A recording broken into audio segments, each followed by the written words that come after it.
Napakasaya talaga ng balita mula kay Albi Casino. Ang pagiging isang ama ay isang napakalaking yugto sa buhay, at tila masaya at excited siya sa kanyang bagong papel bilang ama. Sa kanyang Instagram post nitong June 11, 2024, ibinahagi ni Albi ang saya at sigla sa pagdating sa San Francisco International Airport kung saan siya ay sinalubong ng kanyang mag-ina. Makikitang masaya si Albi habang bumabati ng halik sa kanyang non-showbiz girlfriend na si Michelina, karga ang kanilang baby boy na may pangalang Roman Andrew.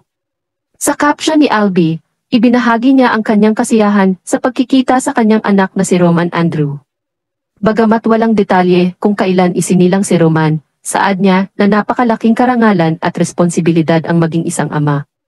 Napakatapat at makabuluhan ang mensahe ng kaibigang si Darren Espanto sa post ni Albi, patunay na matagal na nilang alam ang pagiging ama ni Albi. Sa kabila ng kanyang celebrity status, ang pagsasapubliko ni Albi sa kanyang relasyon at pagiging ama ay nagpapakita ng kanyang pagiging tapat at bukas sa kanyang pribadong buhay.